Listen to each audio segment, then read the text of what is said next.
On va commencer déjà par Segafy, pardon. Je suis désolé, j'essaye de le prononcer parfois en anglais, en français, je fais un peu un mélange de tout.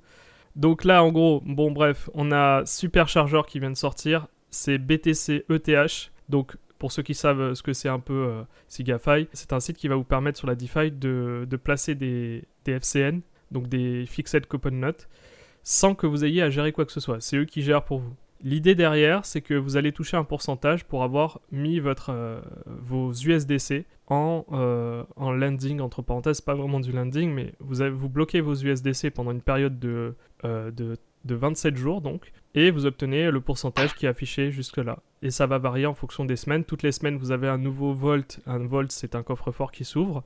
Et vous pouvez voir chaque semaine le pourcentage baisser ou augmenter en fonction du nouveau Volt. Et là, c'est tout nouveau. Vous avez maintenant la possibilité d'avoir BTC ETH, donc ça veut dire que vous êtes sur 2 paires au lieu d'être sur 3 paires comme c'est le cas ici. Donc vous avez beaucoup moins de risques. Et en plus de ça, vous investissez en USDC. Donc vous supportez pas en fait la montée ou la baisse de la crypto sur laquelle vous allez investir. Par contre, il y a un petit changement quand même. C'est que maintenant, le BTC ou l'ETH, la limite de protection n'est plus de 50% mais de 30%, ce qui rend ça un peu plus risqué. Concrètement, ça veut dire quoi? Ça veut dire que si le BTC ou l'ETH perdent 30% de leur valeur durant les 27 jours, vous perdez la partie au-delà des 30%, vous perdez la partie que vous avez investie. Imaginons l'ETH perd 30%, donc imaginons, je sais pas, il passe à 800 euros, imaginons. Vous perdez votre investissement au prorata du pourcentage qui a dépassé les 30%. Donc c'est ça le risque. Ce contrat, il est vraiment intéressant parce qu'il n'a pas de KO, on va dire. Allez, on va aller plus vite, on va dire KO. Il n'a pas de KO. Et en plus de ça, il est à 63% d'APY, donc 50% d'APR à peu près.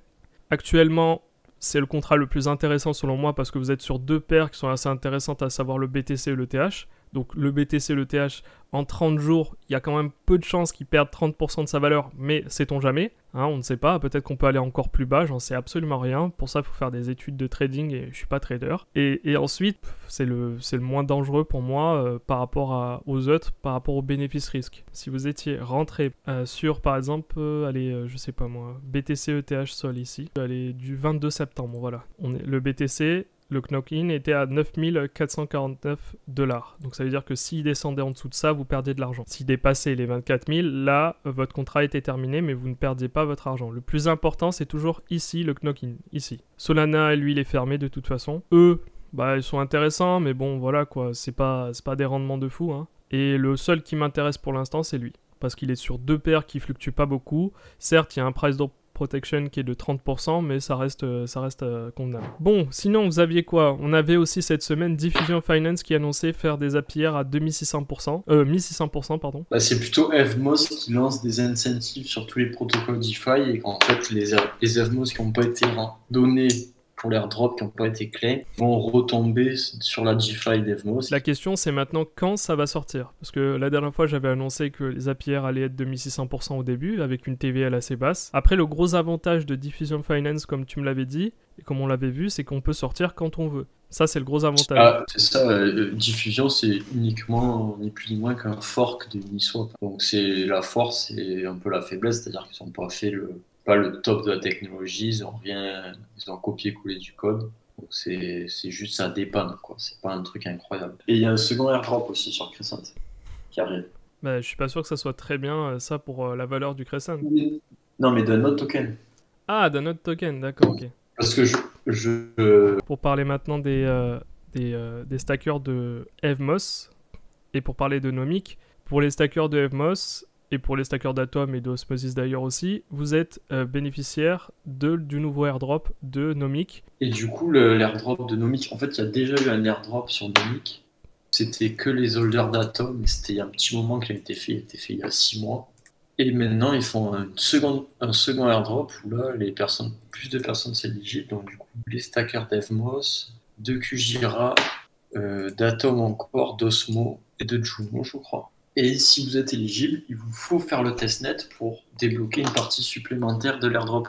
Donc, et le testnet, c'est du coup de bridger des bitcoins de testnet sur Nomic, de les transférer de Nomic à la chaîne QGIRA, où le Nomic BTC du coup pourra être tradé, de le renvoyer sur Nomic et de withdraw ces BTC de Nomic sur une autre adresse Bitcoin. Et donc du coup on a fait un tuto dans comment télécharger le wallet, claim avec un faucet et après utiliser l'interface de Nomic qui est assez rudimentaire. Donc en principe tout marche, tout fonctionne, il ne devrait pas avoir d'erreur. Et il faut aussi rejoindre le Discord de QGIRA pour avoir un faucet de leur token sur le testnet.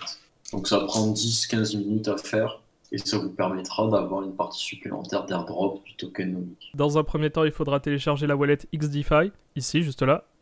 Ensuite, il faudra mettre votre adresse BTC que vous obtiendrez normalement sur le testnet, c'est ça? C'est ça, en fait, il faut passer la wallet en testnet. Ensuite, il suffira de déposer des BTC, mais bien sûr, vous obtiendrez sur le faucet des BTC déjà, donc il n'y a pas de souci. Ensuite, ça. Après, si le faucet est vide, allez sur le Discord et demandez, peut-être qu'on peut trouver quelqu'un qui... Enfin, sur notre Discord, du coup, sur ton Discord plutôt. Pour trouver des gens, une âme charitable qui pourra vous envoyer des poussières de testnet. Tu sais d'ailleurs pourquoi j'ai pas pu participer à Nomic en airdrop? Parce que sur Evmos, j'avais Evmos du coup comme stacking. Éligibilité. Ouais. Et ben j'ai pas pu être éligible avec mon stacking Evmos. Alors non, mais ça c'est un problème, c'est le même problème qu'à Evmos en fait qu'il y avait au début, c'est que le wallet du coup MetaMask et le wallet Kepler, ça donne pas la même adresse et du coup ils ont un souci en fait pour l'instant sur Evmos, sauf si vous avez stacké directement depuis Kepler. Là, en principe, vous allez vous trouver éligible, mais si vous avez stacké depuis une adresse MetaMask, vous ne serez pas éligible. C'est où que tu actives la partie, du coup, j'imagine que c'est dans Settings. C'est les 3 barres du wallet, puis tu as marqué Testnet. Les 3 barres en haut. Testnet, ouais, c'est bon, activé. Voilà, là, c'est bon. C'est bon, on met notre adresse BTC, c'est parti. Tu fais resave, ok, donc c'est bon, ouais, c'est ça. Nomic, en fait, c'est un bridge entre le Bitcoin, la chaîne Bitcoin, qui va permettre de bridger des Bitcoins sur la chaîne Nomic et d'avoir des NBTC de façon permissionless, donc sans KYC, sans intermédiaire. Ils utilisent Taproot de Bitcoin, je crois, si je ne dis pas de bêtises. Donc c'est assez intéressant pour ceux qui ont des Bitcoins et qui veulent les passer sur une chaîne Cosmos ou les faire marcher dans la DeFi sans passer par un bridge depuis ETH et passer directement par le bridge de Nomic. Et surtout sans KYC. Moi, le vrai intérêt que je trouve, c'est que c'est décentralisé, il n'y a pas de KYC, il n'y a pas d'intermédiaire. En contrepartie, on paye des fees. Il y aura des fees qui seront payées et qui seront reversées aux stackers de Nomic. Donc du coup, en stackant du Nomic, vous gagnerez plus de Nomic et des BTC. Des poussières de BTC. Donc ça peut être intéressant s'il y a une TVL énorme en BTC, que je pense pas, mais si ça arrive facilement à avoir quelques millions en BTC, vous gagnerez des poussières de Bitcoin à chaque fois. Après, sur Nomic, là actuellement, c'est seulement le testnet pour l'instant. Si, il y a une chaîne la chaîne fonctionne, mais on peut juste stacker. Donc en fait, c'est les premières personnes qui ont l'airdrop. Oui, c'est vrai. Je crois que c'était un Nomic par 5 atomes. Peut-être ça, je sais plus. Ça doit être à peu près ça. Ouais, ça doit être à peu près ça. Et du coup, par contre, on a fait x10, enfin même plus. Ouais, voilà, ça c'est. Ouais, x15, ça c'est. Ouais, c'est ça. Je crois que j'en avais une 10-15 de Nomic et là j'en ai 200 et quelques. On compound pas tous les jours en plus. Pas de temps en temps, pas de ça régulièrement. Force est de constater qu'avec toutes mes wallets où il y a de l'Evmos dessus, ça ne marche pas. Ça te met pas Evmos? Non. Non, il y a vraiment un problème avec Evmos. C'est le problème, c'est des dérivations d'adresses. Comme Evmos, c'est un peu compliqué. Qu'il y a une adresse ETH, une adresse Cosmos, et que les dérivations sont pas forcément exactes. C'est pour ça qu'ils ont eu ce problème avec Ledger, qu'ils ont eu des problèmes, qui sont toujours des problèmes avec Kepler. Nomic, ils ont pris les mauvaises adresses dans leur... Rebu, pas si vous vous souvenez de Rebu. On avait tous stacké des Rebu, on avait obtenu gratuitement un airdrop de Rebu, juste là. Le Rebu était monté à 6$, maintenant il doit être aux alentours de 70 centimes, c'est ça? Même pas, je crois il a 44 centimes. Là. Ok, 44 centimes et il n'y a toujours pas l'IBC, ouais. Oui, c'est le Liquidity Bootstrap. Donc en fait, le prix tombe tant qu'il n'y a pas assez d'acheteurs, le prix va continuer de tomber. C'est ça, c'est le principe du LBP, c'est que on essaye de trouver le prix auquel le maximum d'acheteurs va acheter, donc les premiers qui arrivent se font avoir, malheureusement. Bah, d'après normalement ce qu'il y a marqué sur Twitter, normalement on devrait avoir la sortie de l'IBC, enfin la mise en place de l'IBC d'ici le 14. Là, Decrypto vient de me le confirmer aussi. Donc après le vote de la proposal 813. Le problème derrière, c'est que je me dis, bon, l'IBC va être mis en place, c'est super. Là, actuellement, le Rebu est à 44 centimes. Quand il va être disponible, il va fortement chuter, je pense, encore plus. Moi j'ai stacké une partie parce que je pense que de toute façon, le prix va être ridicule. Je serai jamais le premier à vendre. En fait, c'est si vous êtes sûr de pouvoir être le premier à vendre à faire l'IBC et presque avoir un bot pour vendre en premier. Bah, ou sinon, tu regardes sur GitHub. Tu regardes les requests et... Ouais, c'est ça, mais même, il y avait des gens, enfin, j'avais parlé à un gars qui avait des Territory, qui avait vendu Territory, et lui, il avait fait côté back-end. Donc, même, il avait fait presque en premier. Il n'avait même pas utilisé le front-end d'Osmosis. Il avait fait directement en ligne de commande. Du coup, il a pu vendre un Territory égale un Osmo au tout début. Donc, alors qu'après, ça a été divisé par 10 le prix. Ouais, j'ai vu que... Ouais, je sais pas d'ailleurs comment ils font ça. Je crois que c'est les valides. Non, c'est en ligne... Ouais, c'est en ligne de commande. Tu te connectes directement là, dans le smart contract, en fait. Comme tu peux... Sur le TH, tu peux mint directement ou swap directement depuis le smart contract sans passer par l'interface graphique, en fait.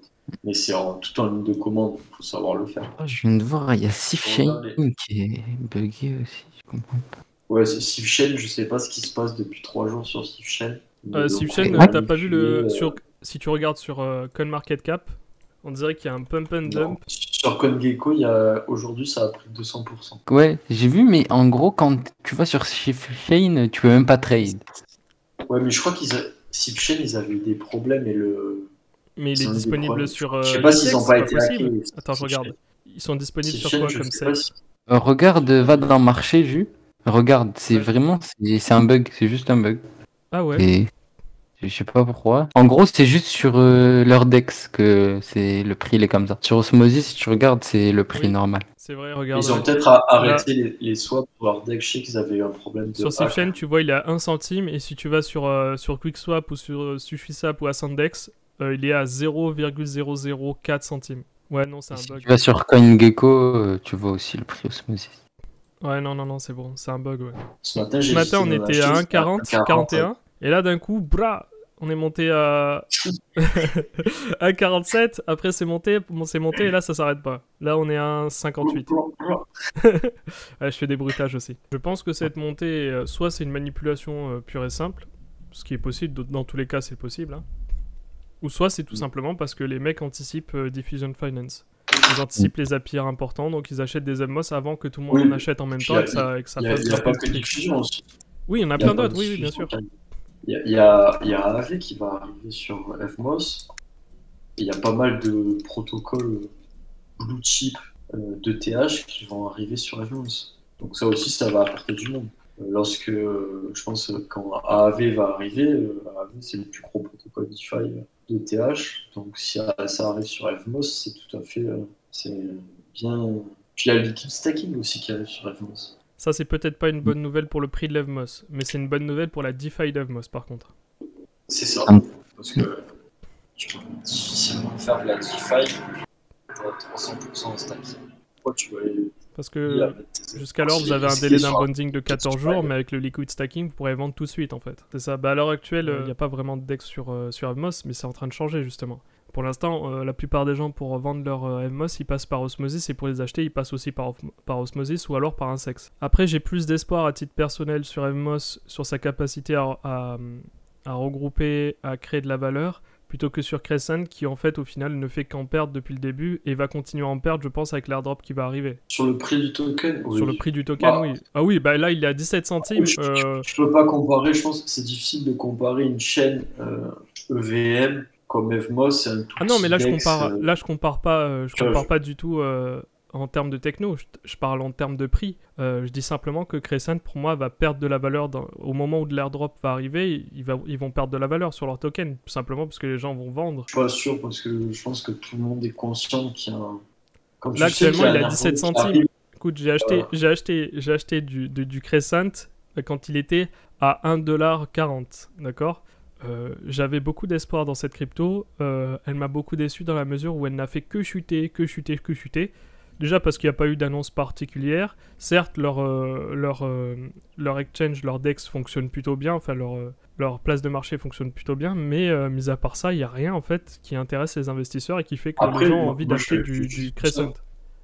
je suis tout à fait d'accord avec toi. Je veux juste dire que si vous voulez acheter de l'Atom, là où c'est le moins cher, c'est sur Crescent plutôt que sur Osmosis, parce que vous n'avez aucun fee de trading. Fait, Tout le le monde est market cap. utilisé pour faire le stacking. C'est ça, mais personne n'utilise vraiment le Crescent. Personne n'a d'utilité à avoir du Crescent, parce que certes, tu peux acheter de l'Atom moins cher sur Crescent.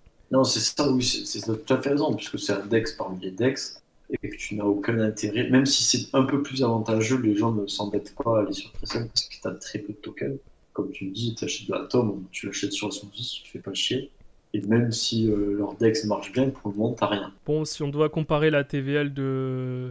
pas la TVL, Ouais. pardon. Le market cap, si tu veux, en termes de potentialité, si on peut dire ça, entre, par exemple, si je regarde entre Evmos à 1,59$, un market cap de 510 millions, et Crescent qui a 16 centimes avec un market cap d'à peine 23 millions. C'est-à-dire que tout le monde s'en fout de Crescent. Non, mais tout à fait. Mais pour moi, FMOS, il va être comparé avec les chaînes EVM, en fait. Oui, non, mais moi je Pour moi, compare. c'est je pas une compare- chaîne Cosmos, tu vois.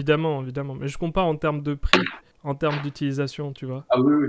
Non, mais t'as raison. C'est comme comparer la TVL de Crescent avec celle d'Evmos. Évidemment que là, ça serait pas probant dans la mesure où c'est pas un DEX, Evmos, alors que Crescent, c'est un DEX. C'est ça. Mais moi, je vais te comparer FMOS avec Kanto, où là, c'est le meilleur exemple. Kanto, qu'est-ce que c'est? Kanto, peut-être vous n'avez pas entendu parler, on n'en a pas trop parlé de Kanto. Kanto, c'est ni plus ni moins qu'un fork d'Evmos. Donc les mecs ont utilisé le code d'Evmos, et pareil, c'est une chaîne Cosmos, avec la technologie qu'a fait Evmos. Et sauf que c'est des gars de TH qui ont fait une chaîne et qui ont fait... il y a un DEX, un truc de lending, et sauf qu'il y a un stablecoin en plus sur Kanto. Bon, aujourd'hui, Kanto a une TVL de 70 millions. Alors que Kanto est à 15 centimes et 4 centièmes au market cap.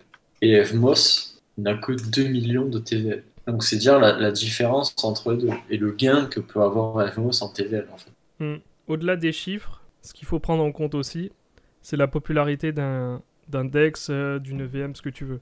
Parce qu'Osmosis, par exemple, c'est pas forcément les meilleurs, mais c'est le DEX qui s'est imposé comme le plus gros DEX du Cosmos Hub. C'est vrai. Parce qu'ils étaient déjà les premiers, et parce que ils ont eu une stratégie marketing qui a bien fonctionné, tu vois. C'est ça, et puis après, les gens vont là où il y a la liquidité, donc quand tu as plus de liquidité sur Osmosis, bah, tu passes sur Osmosis quoi qu'il arrive. C'est ça. Il y a des paires sur lesquelles vous pouvez aller plus ou moins tranquille, entre parenthèses, et des paires un peu plus dangereuses. Evmos Atom, bon, actuellement, vous pouvez voir que la TVL est de 33 000 $, et que si la TVL est de 200 000 $, les APR seront de 1622%. Si elle est de 1 million, 324%, 2 millions, 162%, vous avez compris la logique, plus il y a de monde dans la pool, et moins le gâteau est gros à se partager, forcément les APR sont plus bas. On va dire il y a des paires qui sont moins dangereuses que d'autres, par exemple Evmos Atom ça peut aller, Evmos Ethereum sur Acceler ou sur Cerves, non je sais plus. Sévère, pardon. Voilà, c'est plutôt, c'est pas trop risqué encore, mais ça reste, le risque est quand même présent. Après, bien sûr, si vous allez BTC, c'est pareil, c'est pas trop risqué, mais encore une fois, vous dépendez de différents bridges. Donc là, encore une fois, il y a le risque que les bridges se fassent hack, donc que la valeur de votre ETH ne vale plus rien, parce que tout simplement, le bridge peut se faire hack, que ça soit sur Acceler, Gravity Bridge ou Celer. Après, il y a quoi? Bah, moi, perso, à titre personnel, hein, moi, j'irai sur Evmos ETH et Evmos Atom. Voilà, c'est que les gens, le jour où ils vont voir les APR de 1600%, ils vont se ruer sur les pools de liquidité et ils vont vouloir en acheter tout de suite pour pouvoir profiter des gros APR. Donc je pense que le mieux à faire, c'est justement d'anticiper et d'en acheter maintenant. Et d'ailleurs, je pense que c'est ce qui s'est passé aujourd'hui. C'est pour ça que l'EVMOS est passé de 1,40$ à 1,60$. Moi, ce qui est sûr, c'est que je vais acheter de l'EVMOS. Là, je vais en racheter. Alors, normalement, mon prix d'achat, c'est 1,50$. Mais bon, là, je vais en racheter peut-être à 1,60$. Je vais attendre peut-être qu'il baisse là dans les heures à venir, au moment où tout le monde va claim ses EVMOS pour les vendre. Et le jour où il y aura la pool EVMOS Atom, j'irai directement dessus. J'irai aussi sur EVMOS ETH. Et peut-être EVMOS BTC. Par contre, j'irai pas sur EVMOS Osmo, ni Juno, ni DIF. Et j'irai pas sur les stablecoins non plus. Mais voilà. On aura des gros Zapier, ça, tout le monde va être content. On va créer de l'argent magique. Voilà, on va mettre des sous. Et dans 6 mois, il n'y a plus aucune crypto qui aura de la valeur parce qu'on aura créé de l'argent à partir de rien. Voilà. Non, évidemment, je rigole, hein, j'en sais rien. En termes de liquidité, regarde, USDC Osmo sur Axelar, 27 millions de liquidités. C'est la deuxième pool en termes de liquidité après Atom Osmo. Donc demain, Axelar se fait hack, c'est fini. Osmosis, ils prennent cher. Hein, parce que derrière, t'as pas que Axelar. Hein. Après, t'as ETH et BTC. T'as ETH et WBTC derrière, enfin BTC du coup, qui sont 13,5, 14 et 27 en tout. Ça fait un gros manque à gagner pour Osmosis si demain Axelar se fait hack. Faut brûler un cierge et prier pour que le bridge tienne. Bah, le live du jeudi et le cierge du dimanche, je crois que c'est... Parce que là, demain, c'est parce qu'il faut dire une chose, faut expliquer concrètement ce qui peut se passer. Si demain, Axelar se fait hack, vous êtes foutu sur Osmosis. Sur les pools Osmosis, vous êtes foutu. Foutu pourquoi? Parce que vous êtes bloqué, en général, entre 7 et 14 jours. Enfin, 1 jour, 7 jours ou 14 jours. Mais 14 jours vous offre en général le plus d'APR. Du coup, là, demain, c'est hack, bah, vos osmos qui sont à côté, que vous avez mis en paire, bah, ils valent plus rien. Donc, perso, on reste sur Celer ou alors Gravity Bridge, mais Axelar, on fait attention. Mais après, je dis ça, hein, mais tant un Celer ou alors Gravity Bridge se font hack, et puis après, je passerai pour un con, tu vois. Après, Bah, Axelar, possible, après, hein. Ils ont levé beaucoup d'argent, Axelar, donc je pense qu'ils peuvent se faire... Ils peuvent être une cible de choix, oui. Non, c'est pas ça, c'est que même s'ils se font hack et qu'ils perdent une grosse partie de leur TVA, ils peuvent se faire backer parce qu'ils ont pas mal d'argent dans leur caisse pour remettre la main à la poche, comme font parfois des bridges qui perdent 200 millions, et puis hop, c'est bon, on récupère l'argent. C'est bon, l'argent magique. C'est ça, on a l'argent magique, on remet pour tout backer. Axelar, bah, ils ont fait l'ICO, ils ont levé pas mal d'argent, donc en principe, ils doivent avoir les caisses pleines. Donc ils peuvent faire quelque chose, quoi. Plus que Nomad, où eux, ils n'avaient rien en fait. Nomad, c'est fichu, hein, oui, bien sûr. Nomad, ouais. Si, ils vont nous donner un NFT. Waouh, merci les gars. Merci de nous avoir suivis et on se retrouve pour de prochaines vidéos. On se retrouve jeudi à 20h. Ciao les gars. Ciao. Rendez-vous DeFi 2 du jeudi 20h et aujourd'hui, eh bien, on va avoir plusieurs sujets. On va notamment parler évidemment de diffusion parce que les APR sont enfin arrivés. On va parler d'Aptos parce que Ponzi Maxi Usemonde nous a fait un article complet pour nous expliquer ce qu'est Aptos et comment en obtenir, comment le stacker, comment en posséder, enfin vous verrez tout ça. Et on reviendra aussi sur Atom rapidement. On va aussi parler de NFT, on va notamment parler de NFT aujourd'hui qui sont à la mode, enfin des NFT qui ont plutôt une bonne cote en ce moment, et notamment les NFT sur Magic Eden, notamment de la collection Sungen. On va essayer d'y aller étape par étape. On va commencer déjà par la suite de ce qu'on avait dit la semaine dernière. On avait parlé notamment de diffusion. Et là, officiellement, depuis quelques heures, c'est bon, les Zapier, les incentives sont lancés. Et donc là, vous pouvez voir en direct les Zapier pour les différentes pools. Je vous avais dit la semaine dernière que moi, ça ne m'intéressait pas diffusion EVMOS. Je préfère aller sur EVMOS toujours évidemment. Mais EVMOS, par exemple, BTC, EVMOS ETH. Là, on peut constater que j'ai USDC, donc les USDC sur Gravity EVMOS sont à 98%, donc c'est pas super intéressant. Vous avez le WETH EVMOS qui est à 107%. Là encore, c'est intéressant, mais pas assez pour moi en tout cas. EVMOS Celer USDC 926%. Ensuite, si on va sur la seconde page, on peut voir qu'on a du Celer WETH EVMOS à 942%. Je pense que perso, j'irai là. Je vais mettre un peu ici aussi. Rappelez-vous que vous pouvez sortir à tout moment, c'est-à-dire que si vous souhaitez sortir votre liquidité, vous pouvez le faire d'un seul coup. Actuellement, on a un EVMOS qui est à peu près à 1,68$, je crois. Donc, ça peut valoir le coup d'en acheter maintenant si derrière, il y a des gros APR derrière qui peuvent bien compenser en fait le prix de l'Evmos. Il est possible aussi que des personnes se ruent pour en acheter, pour justement stacker, enfin mettre sur les poules de liquidité. Et regardez, faire attention qu'il y ait la liquidité sur la pool si vous achetez sur diffusion, que les prix s'envolent pas, comme il n'y a pas encore énormément de liquidité, si vous voulez faire des gros achats, préférez utiliser un bridge plutôt que acheter directement du BTC ou de l'ETH sur diffusion ou voir s'il y a de l'arbitrage. Ouais, c'est ça, effectivement, ouais.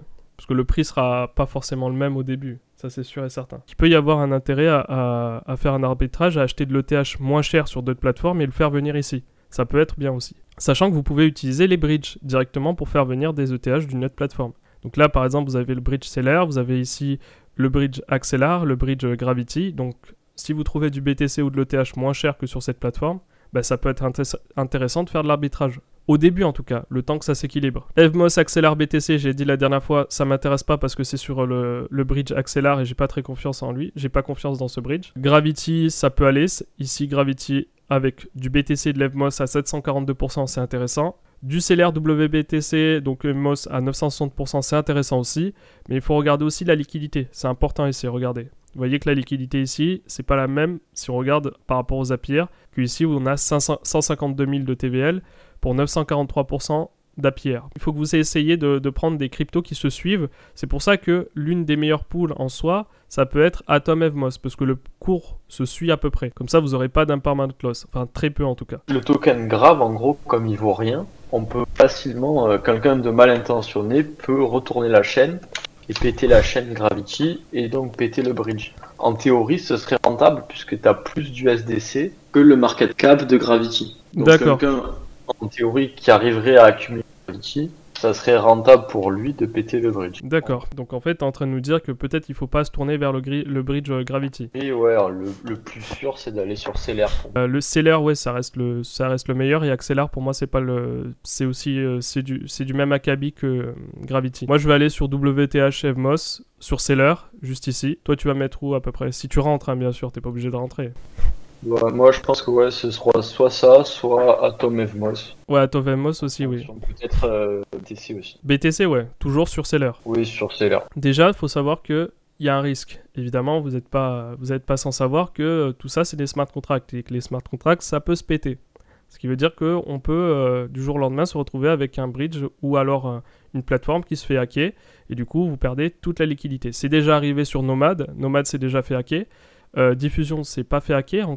Pas encore, en tout cas, je l'espère pas.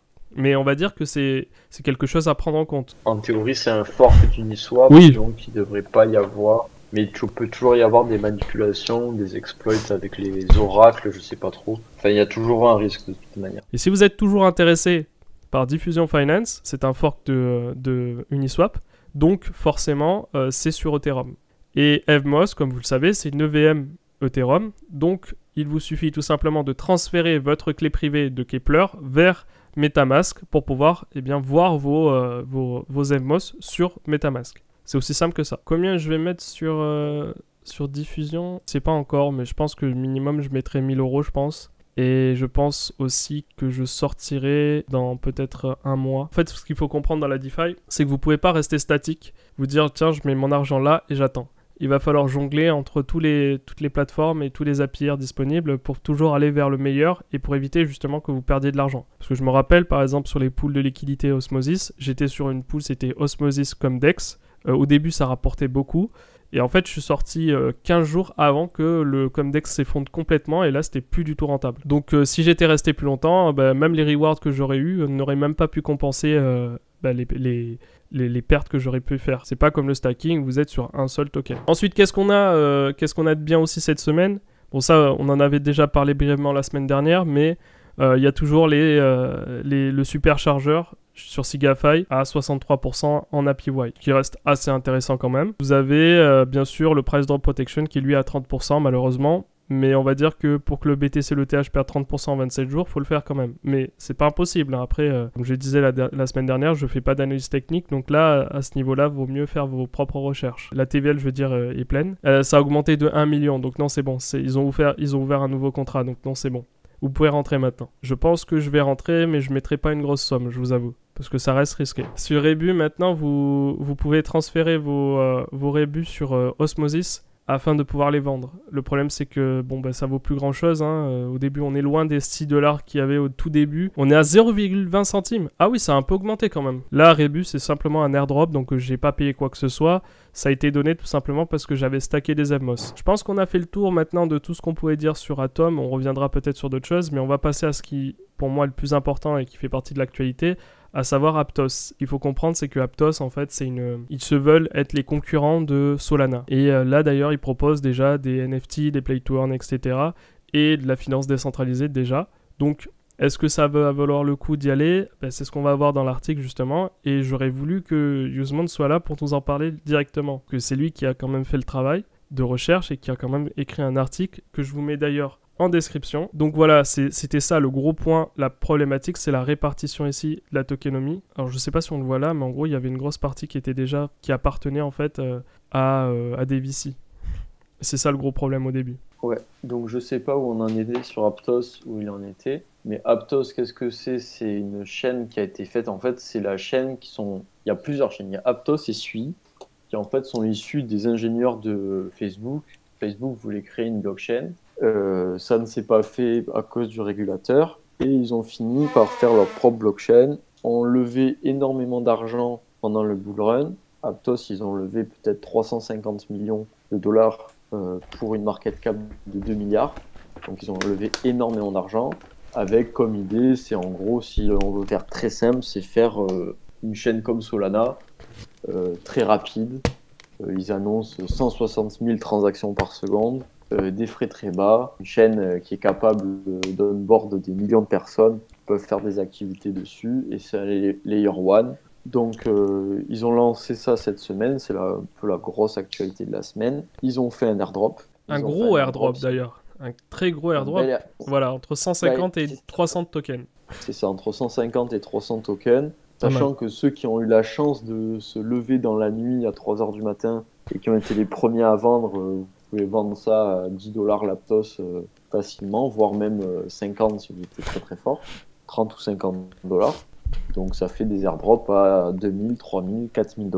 Donc surtout pour rien, parce qu'il fallait juste mint un NFT sur le testnet ou s'inscrire. Là par contre, pour s'inscrire sur l'autre, il fallait faire un KYC, etc. Mais 150 Aptos, vous les aviez très facilement. Comme quoi, vous voyez que ça sert d'aller faire des testnets. Et à titre de comparaison, nous on avait fait le testnet de Quicksilver. Alors certes, Quicksilver n'a pas encore de valeur, mais on a obtenu entre 1500 et 2000 Quicksilver. Ce qui peuvent être évalués en plus à 1 $ minimum en général. Enfin, de ce qu'on avait vu par rapport à la supply, 1 $ c'est vraiment le minimum. Et surtout sans faire tourner de nœuds de validation ou sans compétences techniques. Parce qu'il y a beaucoup de testnets où c'est des compétences techniques, faire tourner des nœuds, payer des serveurs, où il faut investir un minimum et beaucoup de temps et avoir des compétences. Là, c'était aucune compétence, c'était ouvert à tous. Exactement. Tout le monde pouvait y aller le faire. Un autre conseil que je peux donner sur Aptos, c'est peut-être tu peux partager, c'est d'utiliser le bridge, The Aptos Bridge, parce que c'est le bridge d'une autre blockchain qui s'appelle Layer 0, et eux aussi, il va y avoir un token. Et peut-être que utiliser ce bridge et bridger du coup un petit peu depuis Polygon, et bridger un peu du SDC depuis Polygon ou une autre, ou la BSC, il y a quoi? Il y a Optimism, il y a Arbitrum, bridger un peu et utiliser ce bridge pour bridger sur Aptos. Ça peut vous ouvrir une case pour un airdrop, ça peut être intéressant. Ouais, en plus, si le bridge, en fait, c'est un bridge qui passe de Ethereum, qui vous permet de passer d'Ethereum à Aptos. Donc, vous allez voir, si vous avez 2 Ethereum, c'est extrêmement simple. Vous mettez vos Ethereum sur votre wallet MetaMask. Vous, bien sûr, vous créez une nouvelle wallet pour Aptos. La wallet en question, moi j'utilise Martian. Il faudra swap, par exemple, si vous avez des USDT, il faudra les swap contre des Aptos du coup. Et donc du coup, le principal DEX, je vais vous montrer, c'est Pontem Network, qui est le principal DEX de Aptos. Ils l'ont appelé Liquid Swap, Vous arrivez sur le bridge Aptos Bridge, forcément vous êtes là. Vous n'avez pas encore d'Aptos parce que vous voulez pas peut-être acheter des Aptos sur Binance. Rappelons-nous, vous pouvez acheter des Aptos sur Binance, c'est tout à fait possible. Mais l'intérêt, comme il a dit Yusmond, de passer par le bridge, c'est qu'ils vont sortir leur token et potentiellement ceux qui ont utilisé le bridge, pourront obtenir un airdrop. C'est aussi ça l'intérêt. Donc la marche à suivre est très simple. Vous passez par un layer 0. Donc vous passez par vous passez par Ethereum, Avalanche, Matic ou Optimism, Arbitrum. Donc le plus connu pour moi, enfin je pense que pour vous ça sera plus simple de passer par Matic, Avalanche ou Ethereum. Vous les échangez, par exemple vous avez des, je sais pas, des USDT sur je sais pas, Ethereum. Vous les transférez sur la blockchain Matic, sur la blockchain pardon Aptos. Ensuite, une fois que vous avez vos USDT sur la blockchain Aptos, bien vous allez sur le swap. Et là, vous allez tout simplement swap votre token. Donc ça peut être par exemple, hop, on reste sur l'USDT. Et vous les swap contre des Aptos. Et là, à partir de là, eh bien, vous aurez vos Aptos. Et vos Aptos vous serviront peut-être aussi à acheter des NFT. Faut le faire, de toute façon, ça vous coûte un peu de votre temps, quelques frais de transaction, mais ça peut valoir beaucoup. Regardez les mecs qui ont commencé à faire le testnet de Aptos. Aujourd'hui, ils ont été très très bien récompensés quand même. Et là, ça commence sur Aptos. On va vous partager un peu les projets qu'on regarde qui peuvent être très intéressants parce que tout début sur Solana, on a eu la chance d'y participer au début des NFT sur Solana et c'était très rentable. C'était des x10, x100 à chaque mint de NFT. Donc faire des x10, x100, bon, ce sera peut-être pas le cas. Ils ont déjà repris toutes les modes de Solana. Il y a déjà une grosse communauté sur Aptos et plein de projets, des belles marketplaces de NFT qu'on va vous partager. Notamment Blue Move, qui est la principale pour le moment, qui se place en principale. Aujourd'hui, il y a eu un premier mint, c'est mieux qui le montre, mais il y a eu un premier mint qui s'appelait Alpha Chip. Oui. Il n'y avait rien d'exceptionnel si c'est vrai, ce n'est le premier. Actuellement, je crois que c'est à 50 Aptos. Ah non, ça on a descendu le floor price, il est à 34 Aptos. 34 bon, Aptos. Ça fait déjà un x30. Oui, un x30 c'est déjà pas mal, oui. Et là, il y en a plein d'autres qui arrivent, qui ont beaucoup plus d'intérêt, beaucoup plus de hype, beaucoup plus de personnes les suivent, donc potentiellement beaucoup plus d'intérêt. Donc ça peut être très intéressant d'essayer d'en mint. On va essayer de les partager. Après, j'avais vu passer quelque chose, c'était qu'apparemment il y aurait un problème sur la chaîne Aptos pour les mints des très grosses collections NFT. Apparemment, ils se rendent compte qu'il y aurait un problème sur les fees qu'ils auraient besoin pour upload sur la chaîne dans toute leur collection qui serait prohibitif. Alors du coup, peut-être que ça va être délai avant qu'ils trouvent une solution. Je ne sais pas. D'accord, bah écoute, je pense qu'on a tout dit. Si vous avez des questions, n'hésitez pas à les poser directement dans le chat. Là, je pense qu'on a fait tout le tour de ce qu'on voulait dire ce soir. Donc si vous avez des questions techniques, par exemple, si vous voulez savoir comment transférer, si vous avez besoin d'aide sur comment transférer des Aptos sur la blockchain Ethereum, etc., vous n'hésitez pas, vous venez et on vous explique, on voit ça après le live, on voit ça ensemble si on peut aider. Pareil pour diffusion, si vous souhaitez en fait transférer vos Evmos sur Diffusion et donc sur MetaMask, bien vous pouvez faire pareil, on regardera ensemble pour comment transférer votre clé privée vers MetaMask, mais vous allez voir c'est extrêmement simple. Donc je pense qu'on a tout dit ce soir, on fera le point sur l'actualité la semaine prochaine à la même heure, à 20h, et on verra s'il y a eu des nouveautés ou pas, et on en parlera ensemble, n'hésitez pas à poser des questions, et on se retrouve pour une prochaine vidéo, enfin pour un prochain live. Ciao!